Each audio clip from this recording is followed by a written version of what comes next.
Hello, and welcome to the Thinking Ahead podcast. My name is Ronaldo Stevens, and I'm your host on this journey to not only fund your future in education, but to find the right path for you while staying debt-free.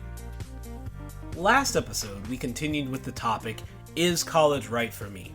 And we focused on finding your strengths and desires.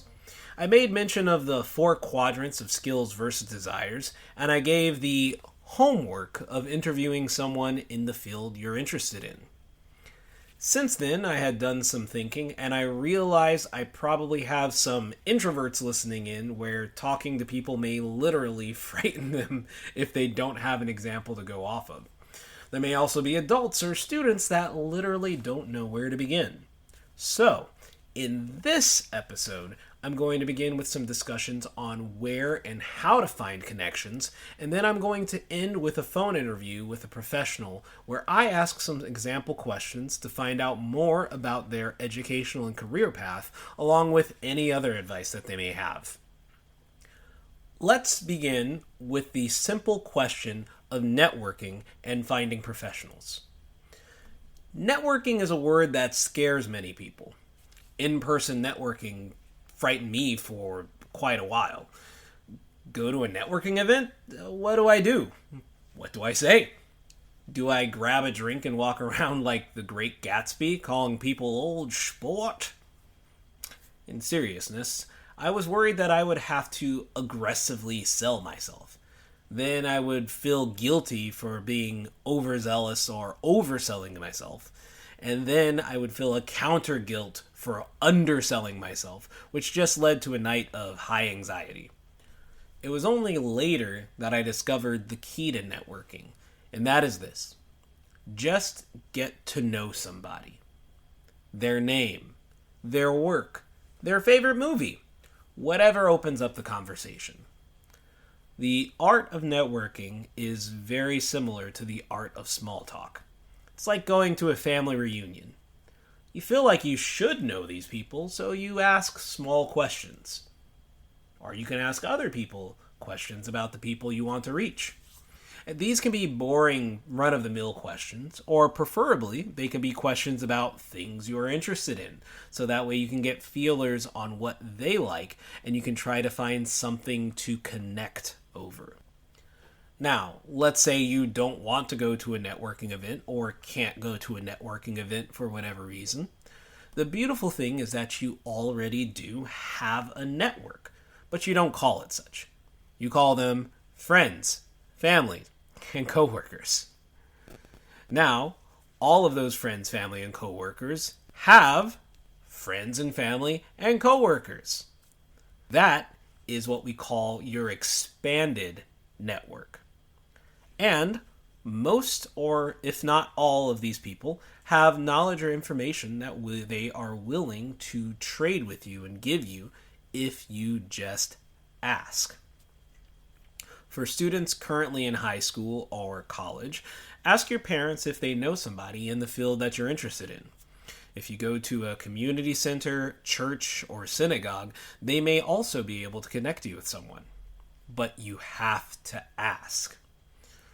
A lot of us in this tech age try to Google or ChatGPT our answers, when the truth is that asking someone would be more direct, more trustworthy, and probably save a lot of time.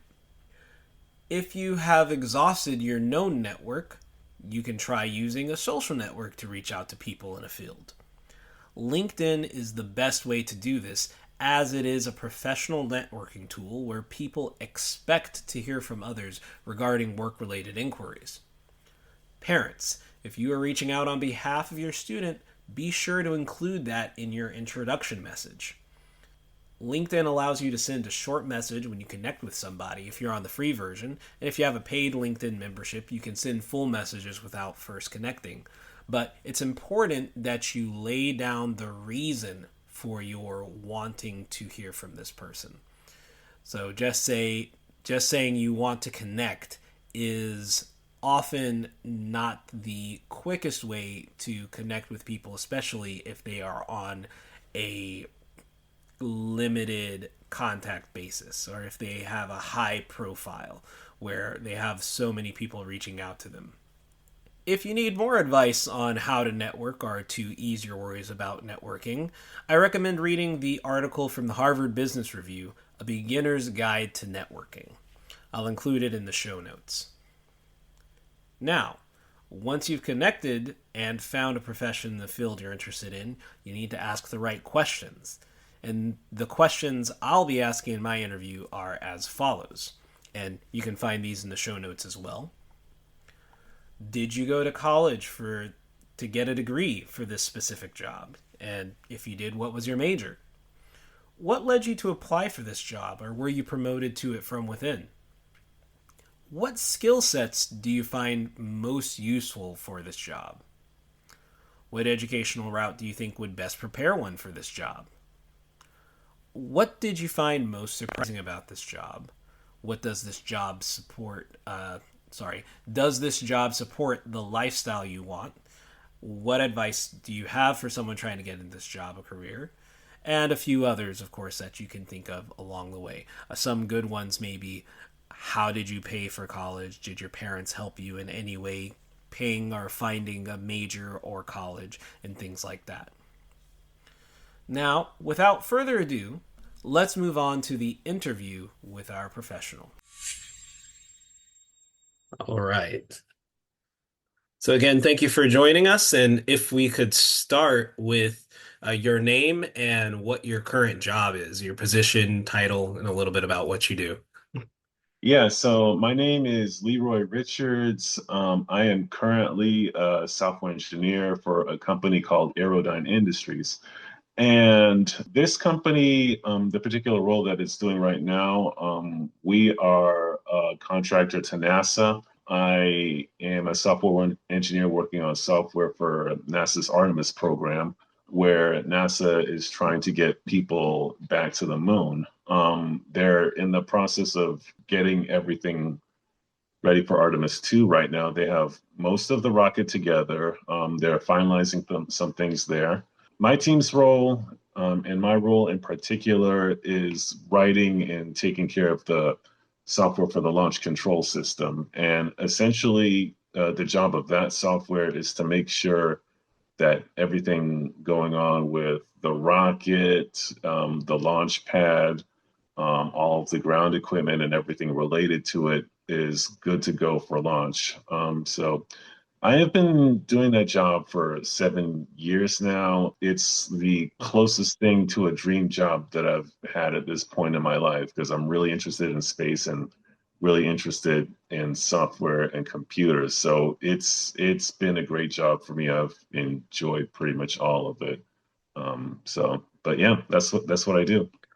That's pretty amazing, honestly. I think, all of us, especially in Florida, we get to see the rockets launching from Yeah, almost anywhere on the coast. So yeah. there's always this, interest in space travel and what's happening on the Space Coast. Now, have you always had an interest in space travel and in space engineering or engineering in general? Yeah, like ever since I was a kid, pretty much, I've been really big on space related stuff, the space shuttle, like all of that kind of thing. I was like all into it for years. I got into computers really young too. So this has been right up my alley for a good part of my life. Now, this isn't a job I started with like right out of college. So that kind of the whole space interest for me kind of went away after all once I started focusing on just what I wanted to do as a job and just things like that. But once I found out that this position was open, I jumped on it. So I guess like once that happened and once this opportunity came, I didn't hesitate at all to take it. Oh, that's very cool. Now, you mentioned that it wasn't necessarily what you thought you would be doing, that you did go to school for not necessarily this, but it did lead to this. But So, yes, for software mhm. engineering, I did go to school for to do something computer related.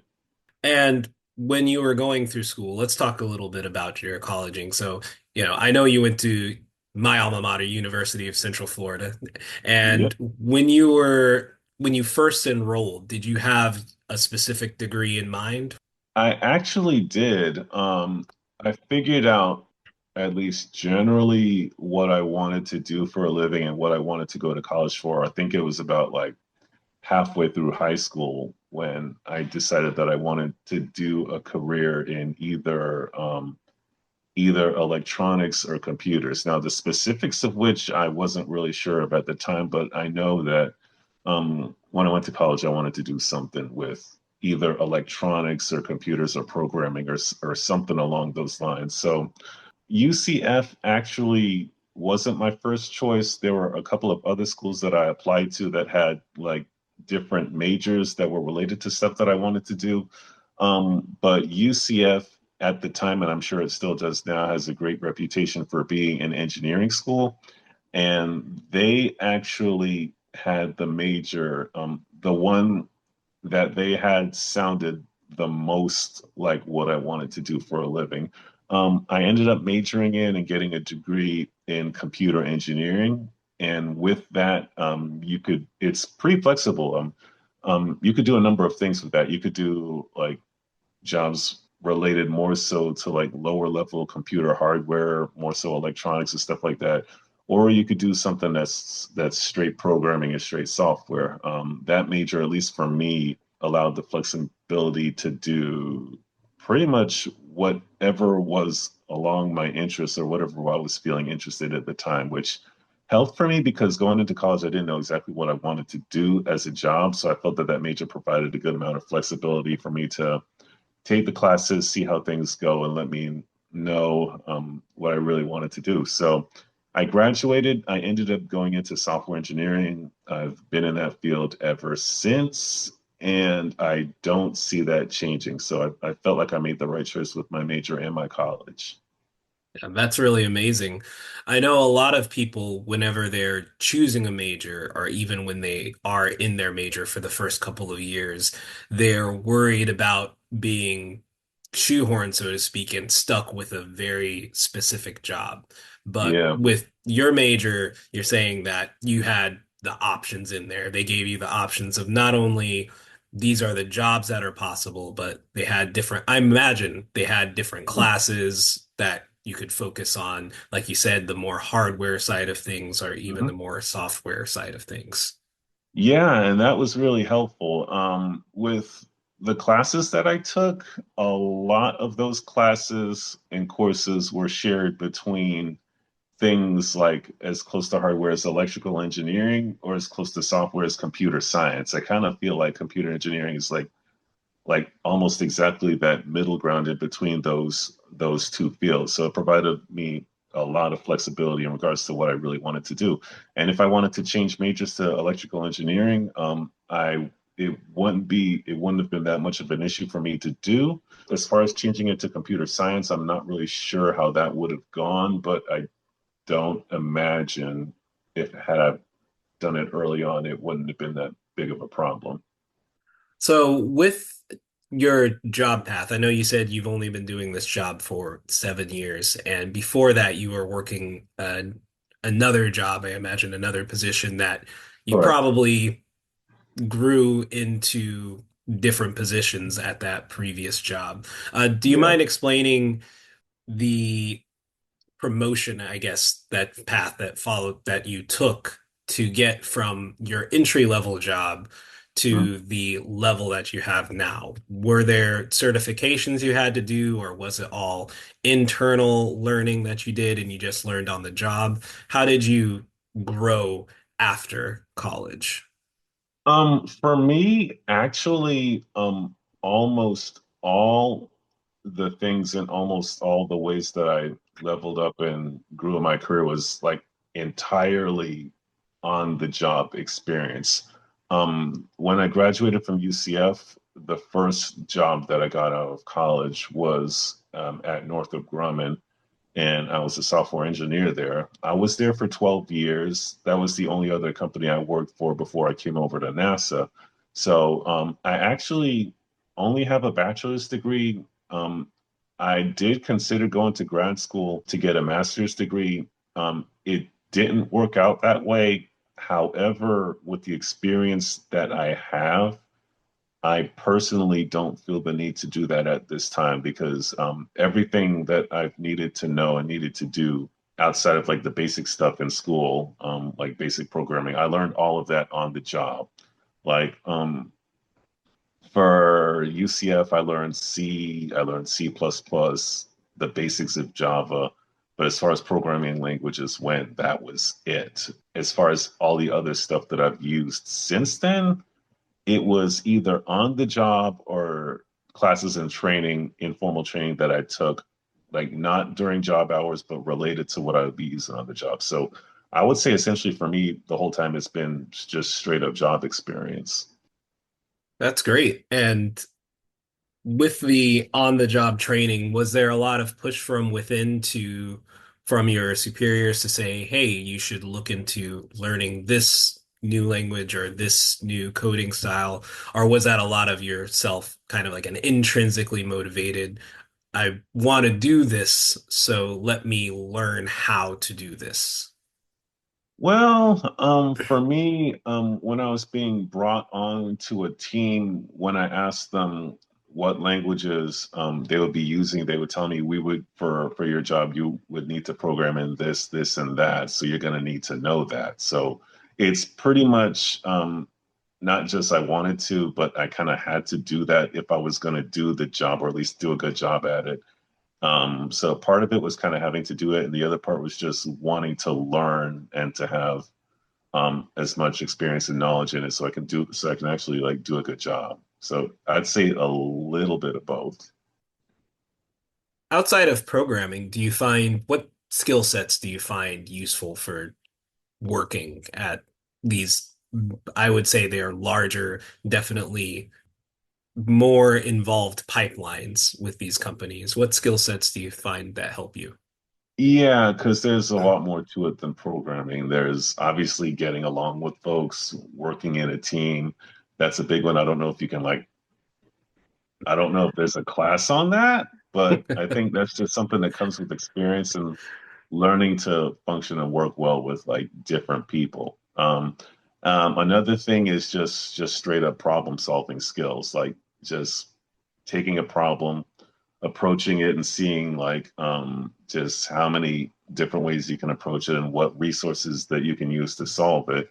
Another thing is just being willing to ask questions, admit that you don't know everything and you're not gonna know everything. And it's honestly just less of a matter of just what you know and more so just knowing who to ask and knowing who to tag on a problem because not one person is going to know every single thing.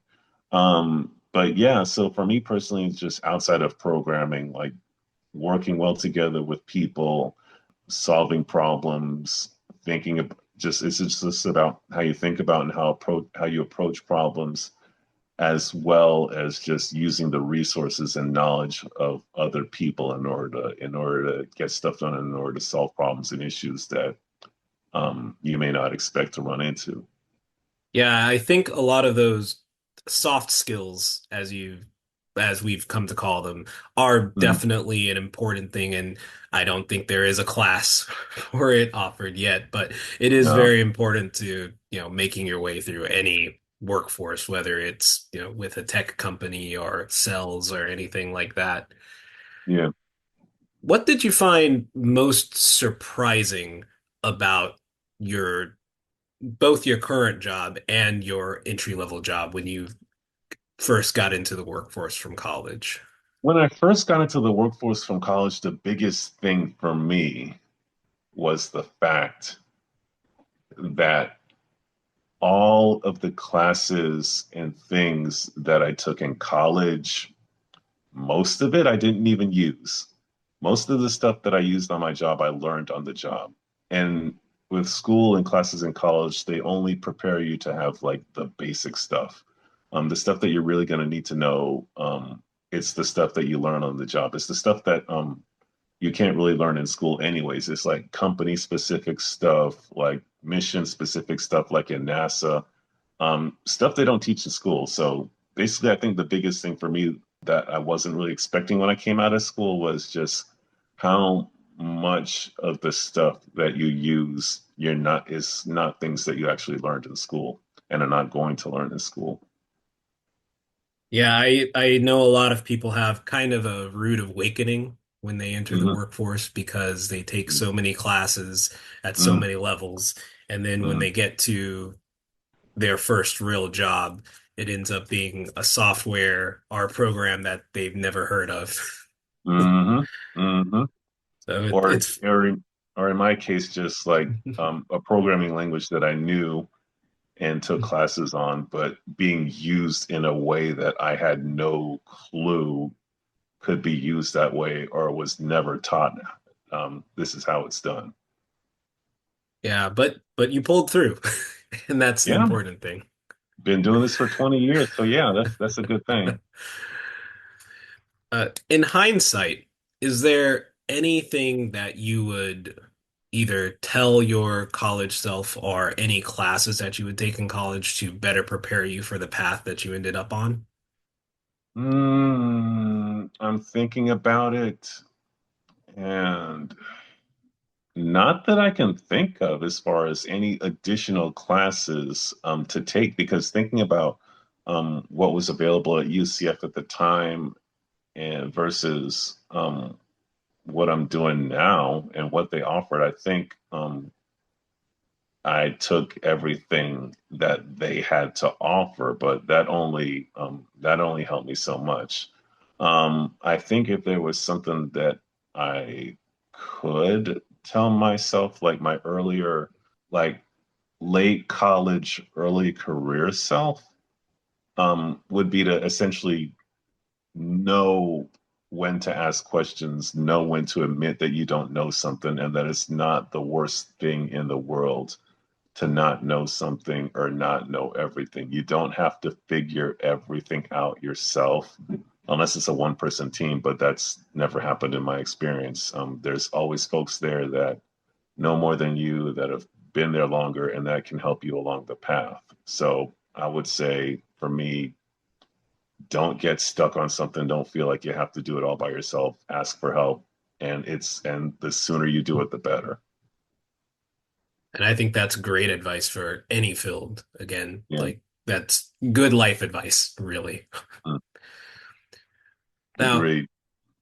if you don't mind switching gears a little bit, I want to kind of move away from just the work and about lifestyle. Now, Mm. a lot of us, when we are starting college, well, I shouldn't say all of us, but some Mm. of us have a specific idea in mind of what kind of life we want to live. Like, oh, I want to take this many vacations. I want to have this size of house. I want to drive this many sports cars if you're that kind of person. Mm. Now, do you say that this job you have now supports the lifestyle that you want? And has it always supported the kind of lifestyle that you saw yourself living? I will say yes. However, not anywhere near as much as I had expected coming out of college. Um, when I was in college and in high school, we weren't rich. We weren't poor either. We were like middle class, but we had to watch our spending. We had to be careful with stuff. And in college, that was even more and more and more so for me because I couldn't really afford to do much of anything in college. But I think the thing that I was looking at and looking forward to when I got out and got my job was never, ever having to worry about money again. And for a time, for a few years, that was the case. And I was good. But the thing to keep in mind was at the time I was single, I didn't have a mortgage, I just had an apartment. My expenses were extremely low. But then you get into the later part of your life where you have things like a mortgage, you have a family, you have other responsibilities. Those expenses add up really, really quick. And that's probably something I should have realized when I was that age, but it's not something that I thought about. But that took me a while to get used to. That took me a while to adjust. But we're not. I'm trying to word this correctly. We're not super rich. I'm not at a point where I don't have to worry about money.